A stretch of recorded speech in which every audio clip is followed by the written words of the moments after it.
Weston, you got this, right? All right, welcome DU and Benchmark family. You have made it to Quarantine Kitchen.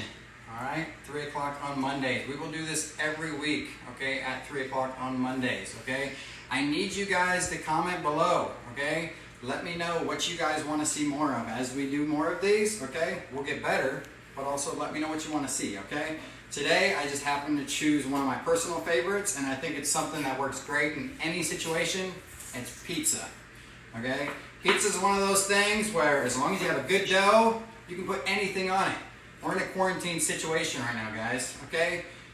Those of you that don't put pineapple on your pizza, you might have to put pineapple on your pizza at some point, okay? I saw the Facebook post, okay? 50% no pineapple, 50% pineapple, okay? I'm a pineapple person. As long as there's a spicy component to it or a salty component to go with it, pineapple on pizza is amazing, okay? Just remember that. All right, so let me introduce you to two people here. First I have Weston here, my little sous chef. Okay, can you say hi? All right, that's what we're gonna get out of him. All right, and my main man, Jonathan here, okay? Jonathan wanted to stay safe during all of this, right? So he's what we're calling our social distancing sous chef, okay? This is proper, okay? This is how you should practice, okay? You taking your jacket off already? All right, you gonna help me? Okay, guys, the most important thing to pizza, okay? It's the dough. It's the base, okay? That's what you need, is a solid foundation in anything. That's what we're gonna have the most importance of today, right? It's gonna be about the dough, it's gonna be about that crust, that bottom layer, okay? Then we'll talk a little bit about toppings, but ultimately that's really comes down to what you want, all right? So let's jump right in, pizza. So main components, you wanna scoot in here just a little bit. Flour, obviously your base component for making a dough of any kind is usually your flour, okay? This is all-purpose flour. Do you know why I'm using all-purpose flour? Anybody? Because that's all they have at the store right now. That's all you can find at the store is all-purpose flour. Okay, went to like 3 different stores the other day, finally found this. If you're looking for flour, Aldi's was the last place that had some, okay? So if you're looking for some.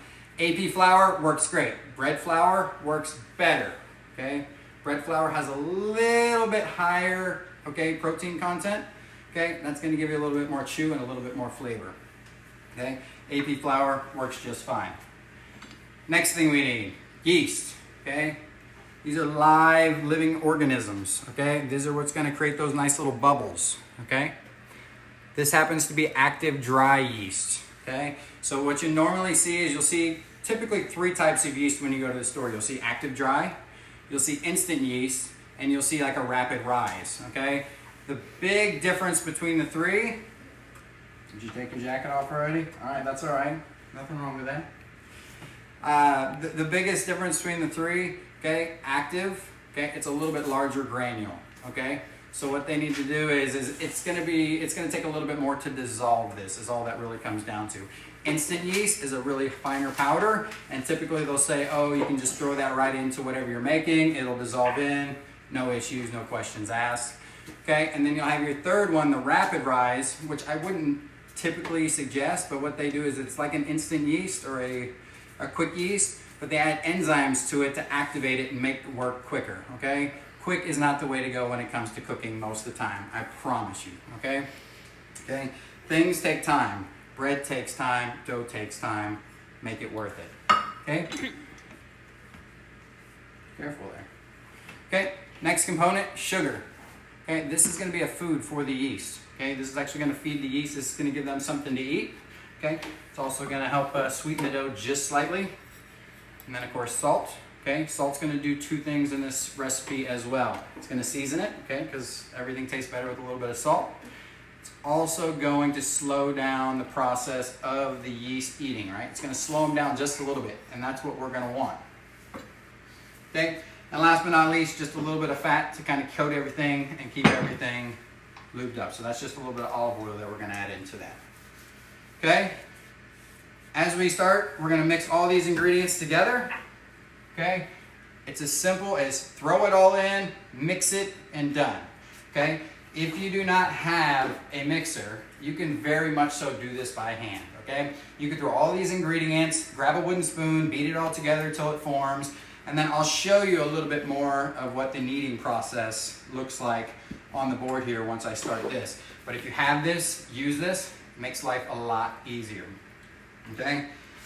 What they've kind of found out, and what we're going to be doing is making gluten, essentially. We're going to be building gluten strands, okay? What they found out long ago was that, you know, it's not all about that mechanical process, okay? It's not all about that mechanical process of kneading the dough. It's more about hydrating the dough, okay? Because as soon as you put flour in there and you put water, okay, there's two proteins in flour. You have glutenin and gliadin, okay? Those are those two famous proteins that people consider gluten, okay?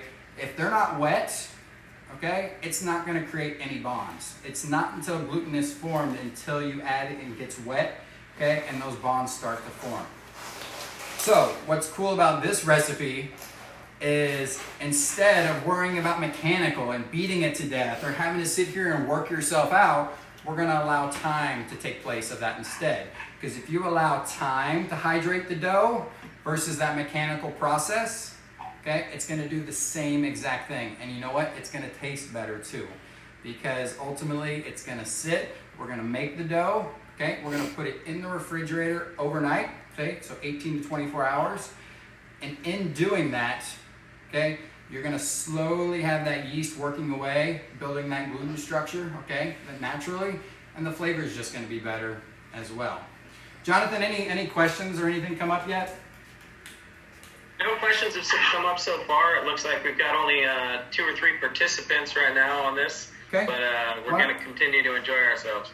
Cool. Well, and the cool thing about this, guys, is this video will go up and we will continue to post it and feed it. So if you have any questions along the way, feel free to add comments as you watch the video. All right, but why don't you give us a pizza fact there real quick, Jonathan?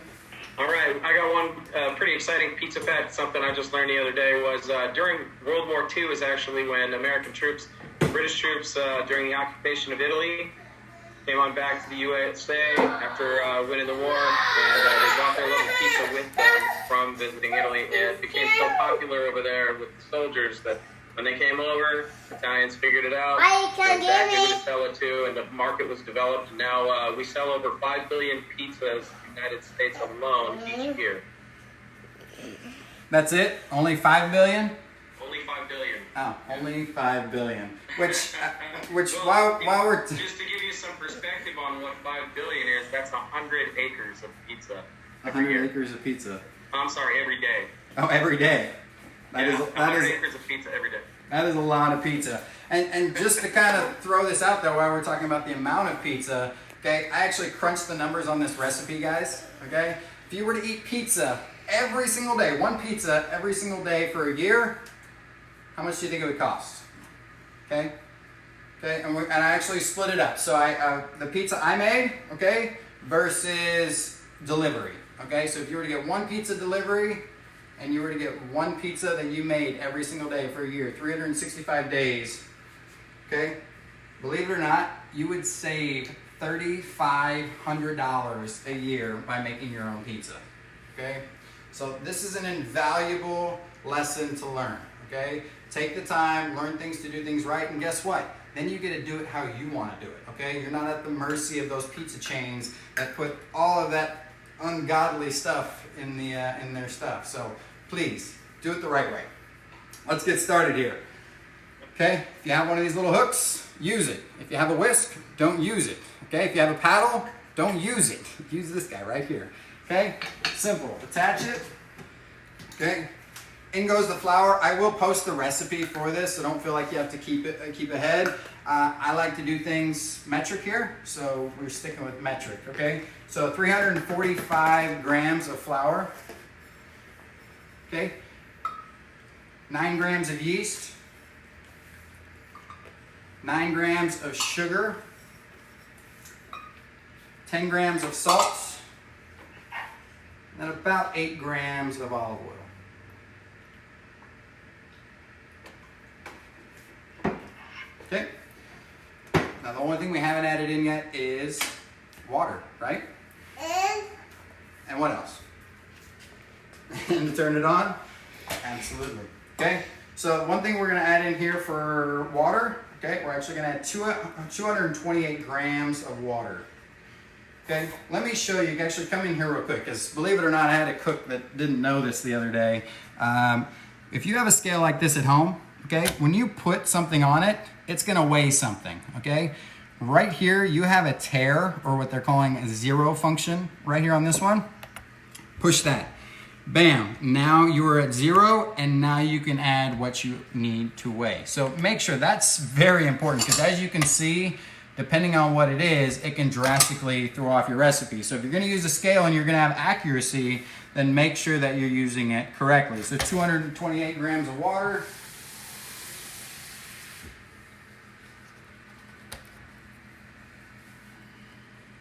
That's close enough, right? That's not too bad right there.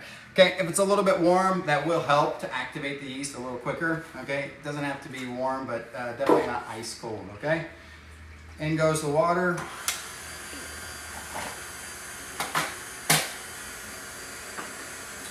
Okay, low speed, just until it comes together, and we're gonna kick it up to medium speed and let it go for about 5 minutes, okay? That's what I mean, it is not a long process at all.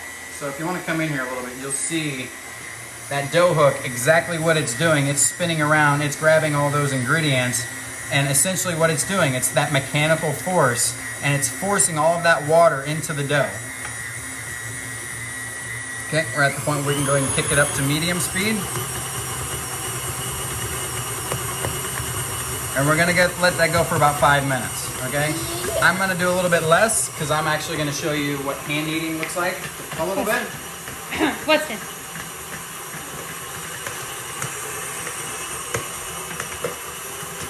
Okay. And while this is going as well, I want to talk a little bit about what you can do with the dough after you're done with it here, okay? So what we're going to do, we're going to take the dough out, we're going to knead it a little bit more, okay? And then we're going to put it in a bowl here. Just a little bit of olive oil. That way you have that little bit of lubrication, okay? Keeps the surface from drying out. Okay, at that point, we're gonna go wrap it up and we'll put it in the refrigerator. Okay. The cool thing is, the next day when you take it out, and I'll show you this whole process of how we're gonna beat it down and shape it. Okay. If you don't want to make pizza right then and there, you can wait. Okay. You can actually take the dough then at that point after you beat it down, knead it up a little bit. You can put it in the freezer, and then guess what? The next time you want to make pizza, you don't have to sit here and go through everything and completely start over the process from zero. What you can do, pull your puck out of the freezer, put it on the counter, let it set out for a few hours covered, and then bam, you can go right into making pizza from there. Hey, it's right there. Okay, so what you see here, okay, I'm gonna take a little bit of flour. See how it's stringy? Okay, that's only gonna increase as this dough becomes more hydrated. Okay, one of your best friends that you can use right now is a little bit of extra flour, okay, on the hands. Take your dough out. Okay, now once again, this is that mechanical process. Okay, this is doing exactly the same thing of what's going on in that bowl. But essentially, it really comes down to the hydrating process. It's not as much to do with that mechanical force like we were talking about, right? So you're taking it, you're going, you're folding over.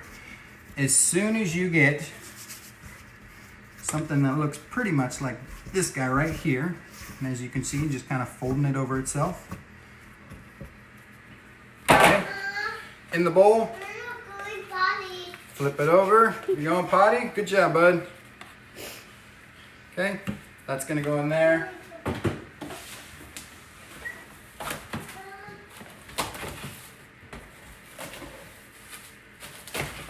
Okay, a little bit of plastic wrap. That's gonna go right into the fridge. Jonathan, am I missing anything yet? No, it looks all good over here, Chef. You did remember to go ahead and coat it in a little bit of olive oil so it doesn't get dry. Looks solid. Cool, I like it. So, through the power of TV, right? This is what it's gonna look like, okay? So all these bubbles that have formed, Okay, that's that yeast going to town. Okay, now we're gonna destroy it.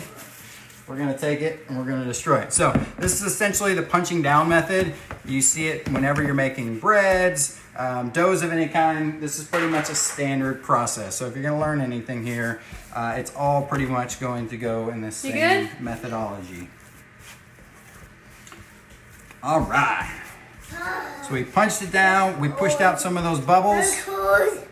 You're cold. Okay. This pizza recipe. Okay, it's for 2 pizzas. Okay, roughly it's about 11 ounces per ball. Okay. How long do you wait? How long do you wait? Do you let your dough rest in the refrigerator? In the refrigerator, let it go for the full 18 to 24 hours. Okay? That is the best thing that you can do. Now, once this comes out of the mixer, when you initially make it, you can absolutely put the bowl over in the corner somewhere where it's warm, and it will proof, and you can punch it down, and you can make pizza, and bam, within an hour and a half, you could have pizza. Absolutely. But it's not going to be as good of pizza. And that's what I want people to understand, is that's why we're here today to talk about something as simple as pizza. Because you know what? Pizza's simple, but you have to do it right, okay? If you want good pizza. So same thing, now we have 2 different balls, okay? If I were to want to wait, say I'm gonna make pizza here in a couple hours for dinner instead, I would put these back in the refrigerator, okay? But if you wanna make it within the next 30 minutes, put it on a surface, just on your countertop, a little bit of flour to keep it from sticking to the towel, and then right on top. Okay? Right here, I just put these here. This is one I've had sitting on the counter for about an hour. So as you can see, it's gonna go from this to a bigger side. It's gonna proof again, essentially, was what that comes down to. Okay? Now we're gonna go into the What are you doing? rolling aspect of it. Okay? You can use cornmeal. It's great. It gives the crust a nice little texture, right? So if you're looking for that crispy crust and that extra texture, use cornmeal. It also helps things from sticking. Okay? If you don't have it, it's Quarantine Kitchen, right? Don't use it. Okay? This is the part where everyone gets caught up on. Okay? They're like, oh, what do I do? Do I use a rolling pin? If you're making flatbread pizza or crispy crust pizza, great. Use a rolling pin. I don't particularly agree with that. I like to have that crust. Okay. I think Domino's kind of coined this term as a Brooklyn style pizza, so that's essentially what we're kind of making here today. Okay, a little more cornmeal on top. Guys, it's all about fingertips. Okay, fingertips. So go ahead and get on in here. Okay. Mommy, I'm cold. Okay, go shut the door. Okay. Go shut the door. If you see those air bubbles, that's all those pockets that we made. Okay.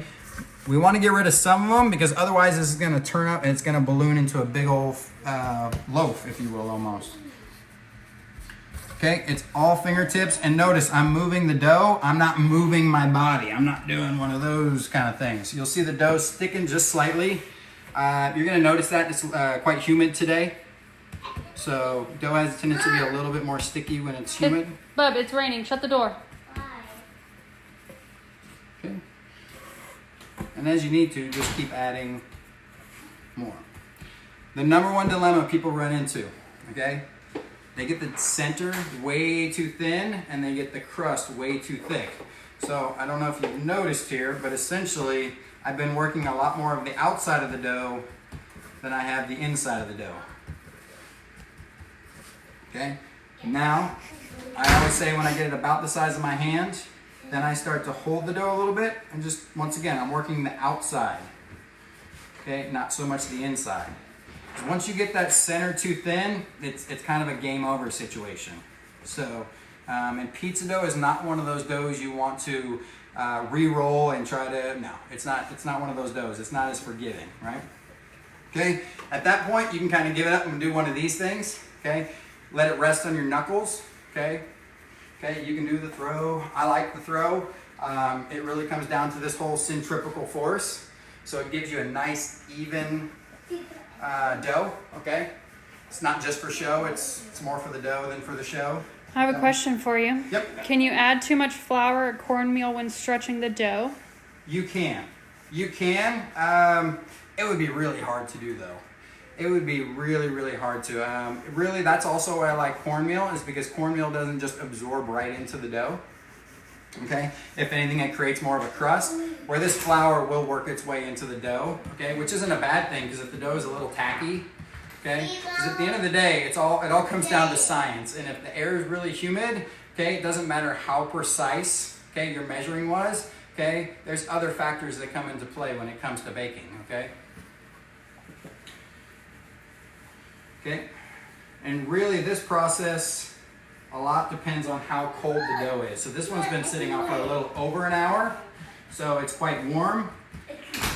So I'm not going to, if you can kind of see there, okay, you almost want to be able to see through it, but you shouldn't be. And I don't know if you guys saw, I could see it from my side, but there definitely wasn't too many thin spots. Okay? Let's talk oven real quick and pizza stones. Okay? The oven. Don't pay attention to whatever instructions you've seen before. Get that thing as high as you can get it, okay? Within reason, okay? The highest my oven goes is 500, okay? I also turn it on convection, okay? Anytime you have a recipe that calls for something with convection, it's gonna increase it to about 50 degrees, okay? So I'm more or less saying that my oven's about 550 degrees right now, okay? You want to heat it up. If you have something like a pizza stone, use it. Okay? Absolutely use it if you have one. If you don't have one, please do not go buy the cheapest one you can find. Okay? You might as well just have one of these if you're going to buy a cheap pizza stone. Buy something that's in the 8 to 10 pound range. Okay? It should have a little bit of weight to it. Okay? You want to get it in the oven at least half an hour before you want to bake a pizza, right? You want to let that stone. That is going to give you the absolutely best, crispiest crust on the bottom, okay? If you don't have a pizza stone, if you have a cast iron at home, okay? Smaller pizza, okay? So you'd have to cut this recipe down into, say, like 4 instead of 2, but you could absolutely turn your cast iron upside down, or you could do like a pan-style pizza, and you could put it right in there. What if you don't have convection? If you don't have convection, don't worry about it. Okay, get your oven as hot as it can go. That's the absolute best thing you can do. Okay, so convection is just one of those things, and essentially what convection is it's just taking that air in the oven and it's allowing it to circulate more rapidly. And because you can more rapidly move that heat, it's going to feel overall warmer in there. It's going to cook faster, if you will. Okay, I have a pizza peel. Okay, this is a wooden one. I use it for nothing but displaying pizza on, okay? The wooden ones are okay, but once again, especially the cheaper wooden ones, they're very coarse, okay? And the dough actually has a tendency to stick to it. So it doesn't work very well when sliding it into the oven. So believe it or not, I have a pizza stone, I have a pizza pan, which if you have these, great. If I were to make the pizza here, I would just place it on here. I wouldn't preheat it because it is so thin. There would be no need to preheat it. Okay? Hey, Bob, you want to come home and make pizza? Come here. I need your help. No, you don't want to? Come on, it's almost pizza time. Okay? But like I said, if you have one of these, great. Use what you have. That's what it really comes down to. If you only have a sheet tray, use the back side of a sheet tray. Okay? Comes down to use what you have. Okay, you ready? So I like to use the back side of this guy. Once again, either heavy flour or heavy cornmeal. Okay? You ready? Mom. Yeah, bud. Okay. So now for you pineapple people out there, I'm gonna hopefully rock your world a little bit more here. So actually we're making a pickle and bacon pizza, okay? So like I said, we're not gonna get too much into detail with sauces and toppings and cheeses today, okay? Because it really comes down to, there's a lot of easy, this is just a simple Alfredo sauce that we made. Okay, can you spread that around?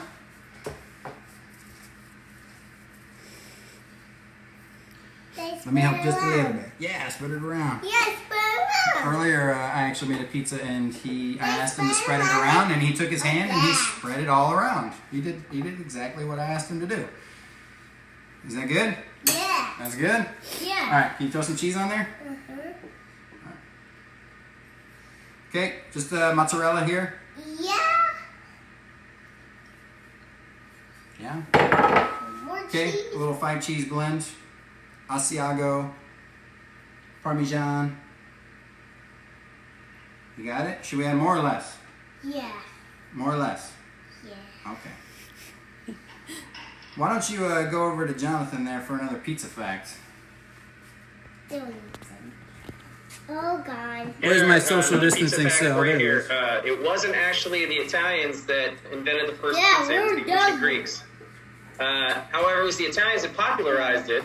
They used to bake it on a big, flat, round, large bread and just top it with vegetables, potatoes, spices, and olive oil. The Greeks were pretty interesting. They liked the potatoes, a little squeeze of lemon, good olive oil at the end. Definitely that was the earliest version of pizza known in human society, but again, it was the Italians that actually popularized it among, well, the rest of the world. Oh. In 1889, Italian Queen Margherita, once traveling across the kingdom, noticed some peasants that were munching on a large piece of bread. Queen Margherita eventually called Chef Raffaele Esposito, one of the first Italian chefs ever known, and ordered him to make her some pizzas routinely. And she would feed it to guests when they would arrive in court. There we go. I like it. As you can see, we've also added bacon and pickles here. Okay? If you like pickles, throw a lot of pickles on there, right? Yeah. Good job. All right. Next best you can do. Okay, make sure that cornmeal works. Okay? You want it to be moving. Okay? So we're going to move right over here to the stone. Yeah. Okay? And if all goes well, we deliver it right on there. Okay? Jonathan, what is the most popular topping on a pizza? Oh, it's pepperoni by far. Dad, I want to go make pizza. Yep, pepperoni is probably your most popular. Or even just plain cheese.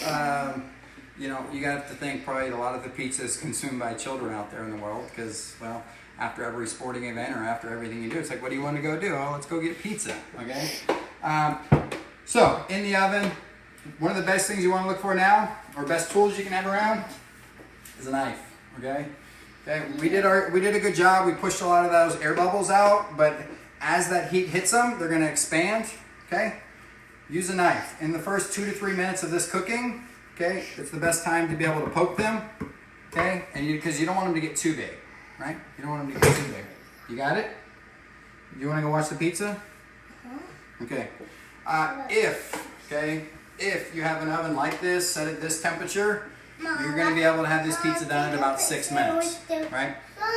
And actually, the reason that I like the size of pizza for this recipe, take a picture of the pizza.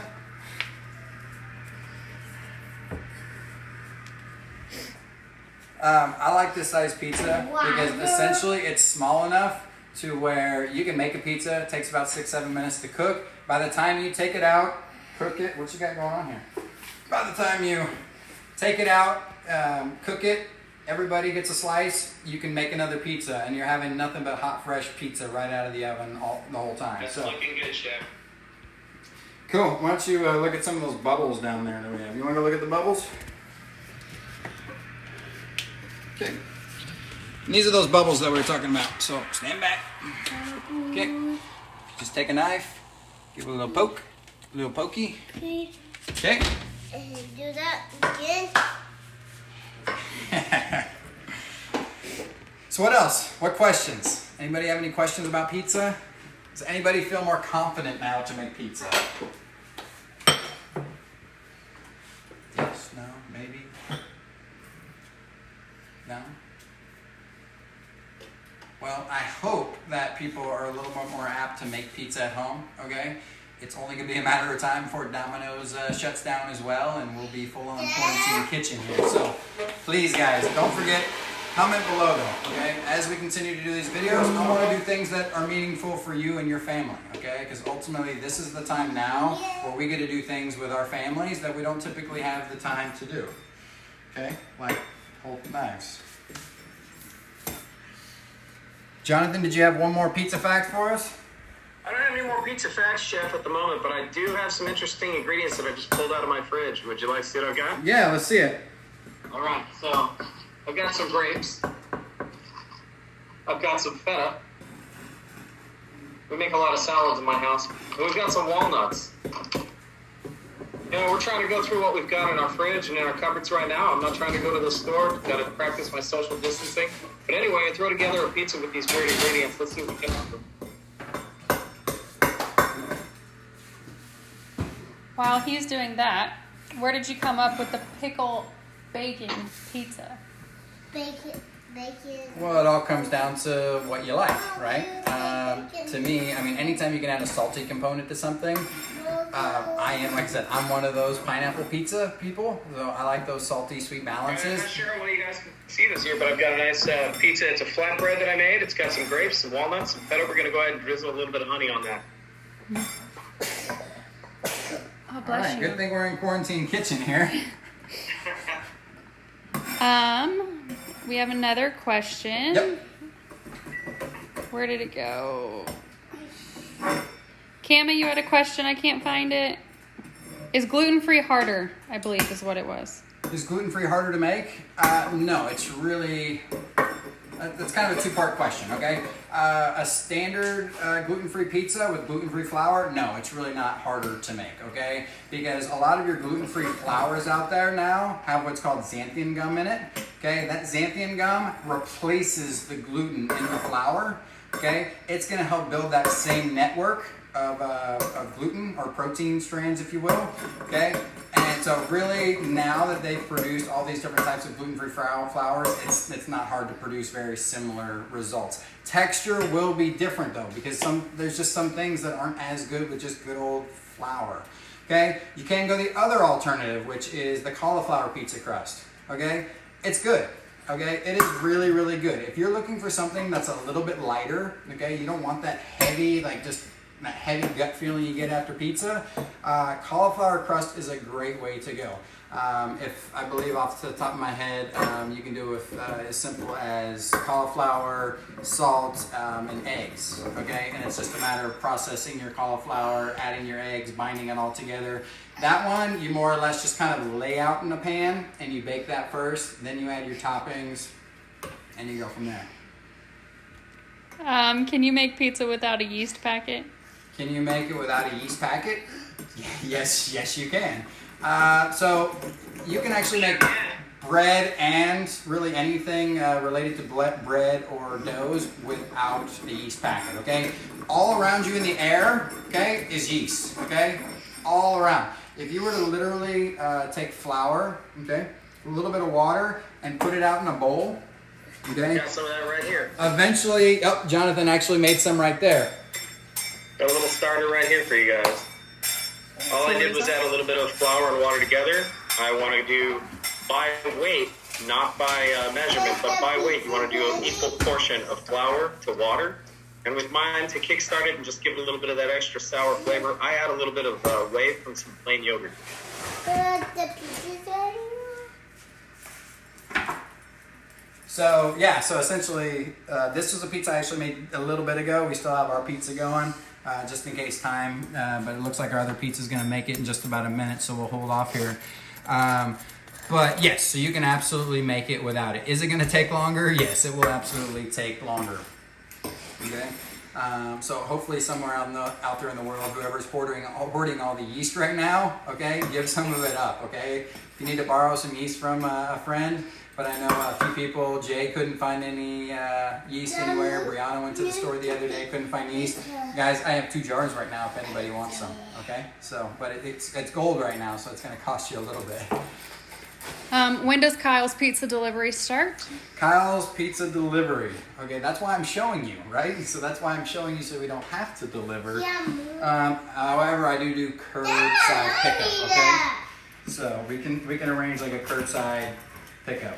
Okay, I'm gonna cut this one just because I can. But essentially, once again, if you have a pizza wheel, great, it's a pizza wheel. If not, a chef's knife works just fine. How long did you say to cook the pizza for? In these circumstances, it's about 6 to 7 minutes. Okay, that's saying that you have an oven about 500 degrees on convection. Okay. And let me pull this one out because this one should be ready. So, like I said, this is the only time I use the peel. I essentially come in here, I grab it, I go like that. That was And then we have pizza. Yeah, bud. we're making another pizza.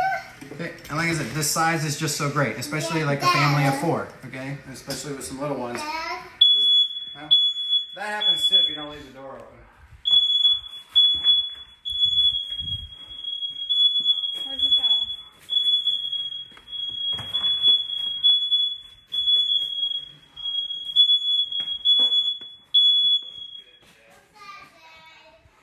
What's that? Say hi. Hi. Okay. I did have the door open on the back, but don't forget your smoke alarms. The battery should be changed at least once a year. It's a 9-volt battery, okay? So it's just that's a good thing to make sure that those work. So, but that's it, guys. And from there, you want to add Parmesan cheese, you want to add red pepper flakes. Red pepper flakes would actually be a really good spice to this, so that we get that salty and a little bit spicy component to it. I think that's all the questions. All right, guys. Anything else, Jonathan, you can add? Right now, I'm just feeding my family these pizzas here, and I got somebody who was a total disbeliever. Let's find out what she has to say about it.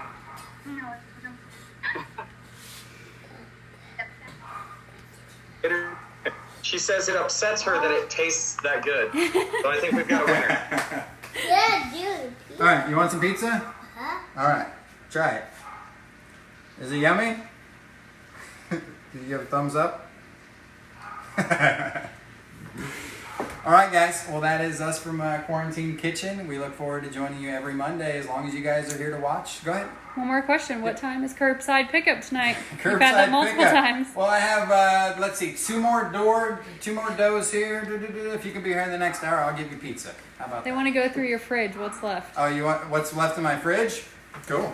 With the time that's left. Oh, go through my fridge. What's with the time that's left? A lot of stuff. Let's see here. I have some venison loins right here. So if you want some venison loins, I've got a brisket. If anybody wants to do brisket's on sale right now at Kroger for $1.99 a pound. Okay. So if anybody wants to do a brisket, okay. I do like pickles, okay, so if you haven't had the spicy pickle beer yet by Martin House, this is a really, really good beer and good with beer pizza, or by pickle pizza, Go like that. okay. What else do we got here? We got plenty of eggs, plenty of cheese. Pizza. If you guys don't keep tomato paste on hand, okay, you should always keep this on hand. That's always a good one. Then I What else got we cut got in here? I think they want to go back to the pizza now. All right, we're back to the pizza. Huh? You gotta cut that pizza. All right, you're cutting the pizza? Huh? Cool. Well, I mean, that's about it for today, guys. Thank you for joining us. And yeah, we look forward, like I said, seeing you guys every Monday. Let us know what you want to see, and we'll make sure there's more of it. And as long as there's at least one person showing up each week, we'll continue to do this. And, well, until indefinite, until Mike Risentrue says I can't. How about that? So, all right. Thanks, guys.